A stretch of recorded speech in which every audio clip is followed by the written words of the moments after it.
Assalamualaikum warahmatullahi wabarakatuh. Perkenalkan, kami dari kelompok 5 yang beranggotakan Ardan Ramadhani, Ismatul Izzah, Failatul Husniyah, Latifatus Saidah, dan saya sendiri Muhammad Iqmal Faizi. Di sini kami akan menjelaskan tentang analisis dan penyajian data penelitian tindakan kelas. Oke, yang pertama, pengertian data penelitian tindakan kelas. Nah, apa itu data? Data adalah catatan fakta-fakta atau keterangan yang akan diolah dalam kegiatan penelitian. Data yang digunakan dalam penelitian ini adalah data-data yang dapat menggambarkan keberhasilan dan ketidakberhasilan penelitian. Sedangkan menurut Suyanto, tahun 1997, penelitian tindakan kelas merupakan suatu bentuk penelitian yang bersifat reflektif dengan melakukan tindakan-tindakan tertentu agar dapat memperbaiki dan meningkatkan praktek-praktek pembelajaran di kelas secara profesional. Jadi, data dalam penelitian tindakan kelas adalah segala bentuk informasi yang terkait dengan kondisi, proses, dan keterlaksanaan pembelajaran serta hasil belajar yang diperoleh siswa. Selanjutnya, pengertian analisis data dalam PTK. Analisis data dalam PTK adalah suatu kegiatan yang dilakukan oleh guru yang berperan sebagai peneliti untuk merangkum secara akurat data yang telah dikumpulkan dalam bentuk yang dapat dipercaya dengan benar. Sehubungan dengan hal tersebut, maka analisis data dilakukan dengan cara memilih, memilah, mengelompokkan data yang ada, merangkumnya, kemudian menyajikan dalam bentuk yang mudah dibaca atau dipahami. Penyajian hasil analisis data ini ada dua, yaitu penyajian kualitatif dan penyajian kuantitatif. Yang kualitatif dapat dibuat dalam bentuk uraian singkat, bagan alur, atau tabel sesuai dengan hakikat yang dianalisis. Sedangkan penyajian data kuantitatif ini dianalisis dengan statistik deskriptif untuk menemukan persentase dan nilai rata-rata. Penyajian hasil analisis ini dapat dilakukan dengan membuat tabel distribusi atau grafik. Analisis yang akurat dan cara penyajian yang tepat akan memungkinkan tafsiran atau interpretasi hasil penelitian yang valid. Oleh karena itu, guru harus sangat berhati-hati dalam melakukan analisis. Kekurang akuratan ini dapat diminimalkan dengan melakukan cross-check dengan sumber data atau dengan data lain yang sejenis. Agar mampu melakukan analisis data, guru harus banyak melakukan latihan dan bekerja dengan kelompok. Oke, selanjutnya jenis data penelitian tindakan kelas. Data yang diperoleh melalui analisis data dalam penelitian tindakan kelas dapat dikelompokkan menjadi dua, yaitu data kualitatif dan data kuantitatif. Yang pertama, data kuantitatif. Data kuantitatif merupakan data yang berupa angka atau bilangan, baik yang diperoleh dari hasil pengukuran maupun diperoleh dengan cara mengubah data kualitatif menjadi kuantitatif. Jadi, data kuantitatif yaitu data yang diperoleh dari hasil tes yang diberikan kepada siswa. Contoh data kuantitatif, skor tes awal Ardan untuk mata pelajaran matematika 85, berat badan Ila 47 kg. Oke, yang kedua, data kualitatif. Data kualitatif merupakan data yang berupa kalimat-kalimat atau data yang dikategorikan berdasarkan kualitas objek yang diteliti, misalnya baik, buruk, pandai, dan sebagainya. Jadi, data kualitatif yaitu data yang diperoleh dari aktivitas siswa dan aktivitas guru dapat berupa hasil observasi dan data hasil wawancara. Contoh data kualitatif, siswa berdiskusi secara aktif. Contoh lain lagi, perhatian siswa terhadap mata pelajaran IPS rendah. Oke teman-teman, selanjutnya saya akan menjelaskan tentang langkah-langkah menganalisis data penelitian tindakan kelas. Jadi dalam penelitian tindakan kelas itu ada dua. Yang pertama adalah teknik analisis data kualitatif dan teknik analisis data kuantitatif. Nah, yang pertama adalah teknik analisis data kualitatif. Dalam teknik analisis data kualitatif ini berbentuk deskriptif. Kita bisa mendapatkan data sebelum kita terjun langsung ke lapangan untuk melakukan penelitian, serta ketika kita terjun langsung ke lapangan untuk melakukan penelitian. Nah, ketika kita belum terjun ke lapangan, kita bisa mendapatkan data kualitatif ini dari hasil studi terdahulu. Jadi sebelumnya itu telah ada atau sudah ada pihak yang kebetulan melakukan penelitian dengan pokok permasalahan yang ingin kita teliti. Contohnya, pokok permasalahannya yakni pemahaman siswa kelas 4 pada pembelajaran sains bab sumber energi. Nah, itu adalah contoh yang kita ambil. Nah, data ini itu bersifat sementara karena periode penelitiannya itu kan berbeda. Jadi subjek penelitian dalam hal ini siswa juga berbeda pula. Misalnya, tahun lalu Pak Ronaldo meneliti tentang pemahaman siswa kelas 4 terhadap pembelajaran sains bab sumber energi. Sedangkan tahun ini siswa tersebut sudah kelas 5. Jadi kita tidak bisa meneliti sama persis dengan apa yang telah dilakukan oleh Pak Ronaldo tersebut. Kita bisanya meneliti siswa yang tahun kemarin itu kelas 3 dan tahun ini kelas 4. Namun permasalahannya tetap sama. Perbedaan periode itu yang membuat data kita berbeda atau sementara. Nah, yang selanjutnya adalah ketika kita berada di lapangan. Ketika kita berada di lapangan, kita bisa mendapatkan data yang kita inginkan itu menjadi lebih terpercaya. Bisa dengan melakukan wawancara dengan pihak terkait yang ada kaitannya dengan permasalahan yang ingin kita teliti. Nah, pada saat kita melakukan wawancara tersebut, kita sebagai peneliti melakukan analisis jawaban wawancara dari narasumber. Dan ketika sudah dianalisis namun jawaban tersebut belum memuaskan, kita bisa menambah narasumber lagi serta peneliti bisa lebih interaktif ketika melakukan wawancara. Jadi proses analisis data tersebut bisa lebih akurat sesuai dengan apa yang kita inginkan. Nah, yang selanjutnya adalah tahap-tahap dalam analisis data kualitatif. Yang pertama adalah reduksi data. Apa sih itu reduksi data? Di reduksi data itu memilih fokus permasalahan yang akan kita teliti. Misalnya, kita memilih fokus permasalahan pemahaman siswa kelas 4 terhadap pembelajaran sains bab perubahan energi. Itu adalah contoh reduksi data. Kemudian tahap yang kedua adalah penyajian data. Jadi kita menampilkan data itu berbentuk naratif yang berkaitan dengan reduksi data yang telah kita tentukan sebelumnya. Jadi contohnya dari penyajian data yang berbentuk naratif ini adalah hasil pembelajaran siswa sains kelas 4 bab perubahan energi adalah 3 siswa mendapatkan nilai 80, 2 siswa mendapatkan nilai 70, 4 siswa mendapatkan nilai 60. Nah, itu adalah contoh dari penyajian data yang berbentuk naratif. Nah, tahap terakhir dari analisis data kualitatif ini adalah penarikan kesimpulan. Jadi kesimpulan ini bersifat sementara jika tidak ada data-data pendukung. Contohnya, dari penarikan kesimpulan ini adalah siswa sudah menguasai bab perubahan materi karena mayoritas siswa nilainya di atas KKM. Itu adalah contoh dari penarikan kesimpulan.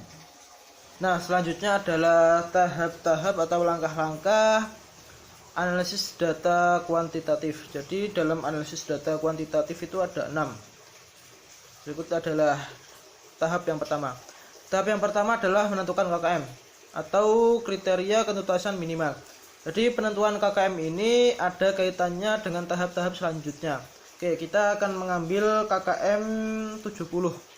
Jadi di dalam sekolah tersebut sudah ada KKM, yang mana KKM tersebut akan menjadi patokan kita untuk melanjutkan ke tahap berikutnya. Kemudian tahap yang kedua adalah penyajian data siswa beserta nilainya. Oke, kita ada data siswa berjumlah 39 siswa lengkap dengan nilai yang telah dicapainya.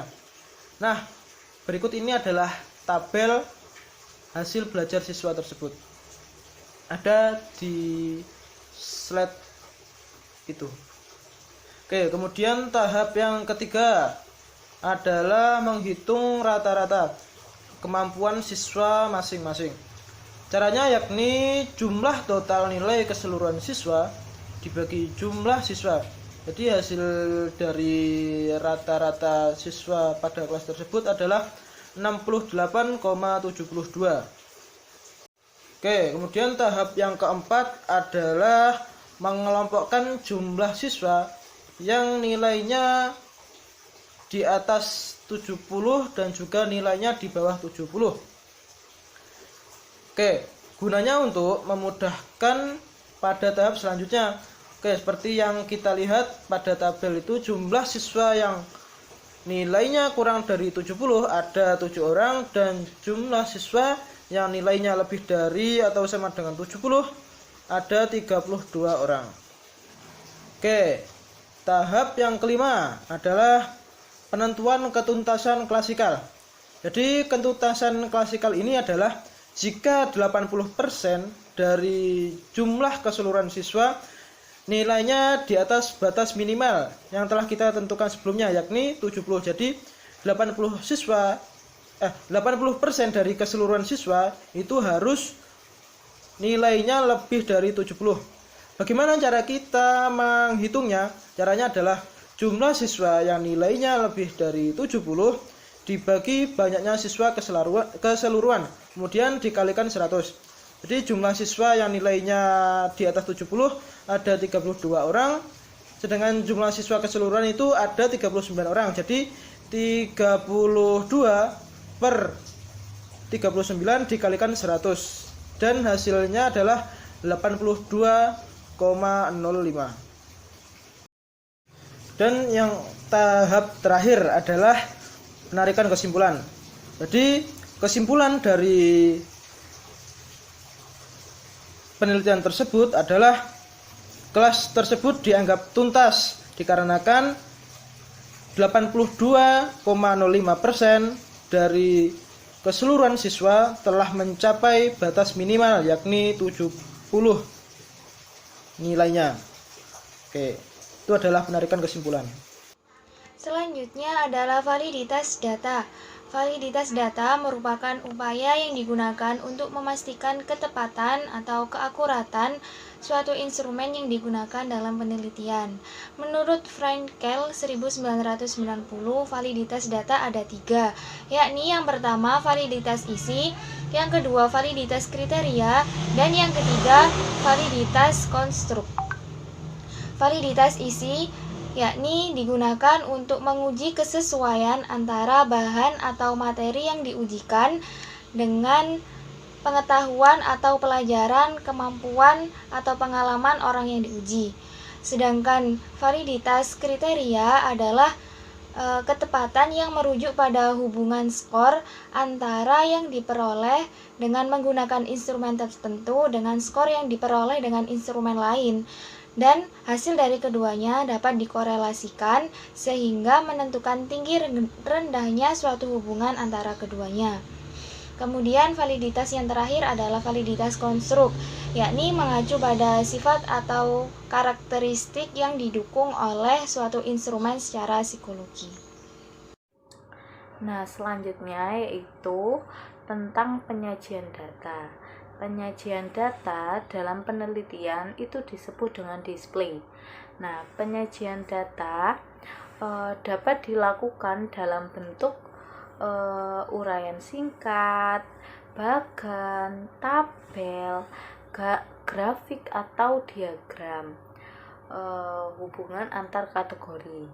Nah, penyajian data yang dilakukan dalam penelitian tindakan kelas atau PTK itu berbentuk teks atau narasi. Penyajian data ini dilakukan dengan menyusun informasi-informasi yang telah diperoleh dari hasil reduksi. Reduksi itu penyederhanaan data kayak gitu. Jadi data-datanya itu diseleksi gitu. Data yang telah disajikan selanjutnya itu dibuat penafsiran dan evaluasi untuk membuat penelitian tindakan kelas selanjutnya gitu. Nah, menurut Purwanto, mengartikan penyajian data adalah kegiatan menyusun data mentah yang berserakan menjadi lebih teratur sehingga mudah dibaca, dipahami, dianalisis. Cara penyajian datanya yaitu dapat dilakukan dengan dua cara. Yang pertama itu tabel dan yang kedua yaitu grafik atau diagram. Jadi, penyajian data itu sangat penting dalam sebuah penelitian. Juga mempermudah peneliti untuk melihat gambaran secara keseluruhan atau bagian-bagian tertentu dalam penelitian tersebut. Selanjutnya adalah tujuan dari penyajian data. Adapun tujuan dari penyajian data yang pertama adalah memuat deskripsi yang jelas dan terperinci tentang hasil pengamatan, kemudian memberikan kesimpulan yang tepat, dan yang terakhir memberikan deskripsi secara verbal sehingga lebih mudah difahami. Nah, selanjutnya itu yang terakhir itu cara penyajian data. Nah, di sini cara penyajian data itu ada 3. Yang pertama itu narasi, yang kedua itu tabel, yang ketiga itu dengan grafik atau diagram. Nah, untuk narasi itu penyajian data hasil penelitiannya itu dalam bentuk kalimat-kalimat. Kalau yang tabel itu penyajiannya itu berupa kata dan bilangan yang sudah tersusun secara bersistem dengan garis pembatas. Contohnya ini nilai ulangan matematika siswa kelas 5. Yang pertama itu jadi kita harus mengurutkan data dari yang terendah ke yang tertinggi. Yang kedua, habis kita mengurutkan, kita menulislah dari data yang terendah ke yang tertinggi. Yang ketiga, menghitung data itu menggunakan turus. Jadi, contohnya yang pertama itu, siswa yang mendapat nilai ulangan 6 itu ada 4 siswa. Jadi, turusnya ada 4, 1, 2, 3, 4. Nanti kolom selanjutnya itu baru banyaknya siswa kayak gitu dan seterusnya. Nah, selanjutnya itu grafik atau diagram.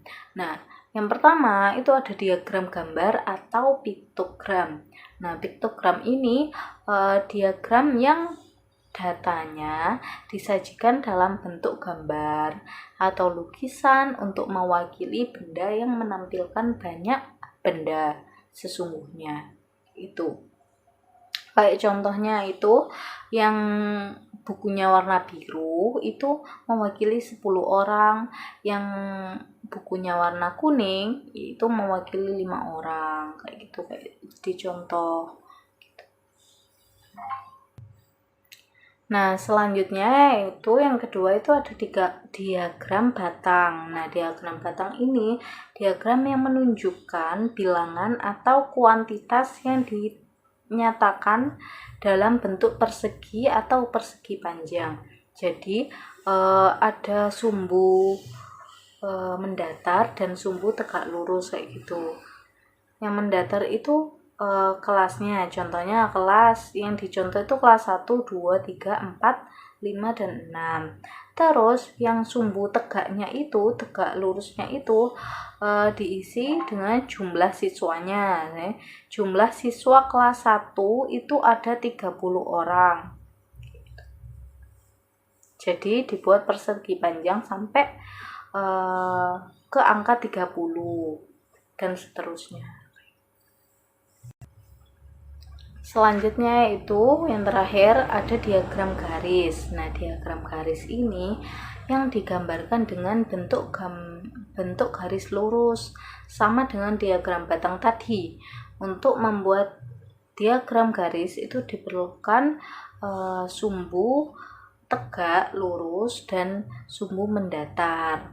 Bedanya yang tadi diagram batang itu kan berbentuk persegi atau persegi panjang. Kalau ini dengan titik koordinat ditandainya kayak gitu.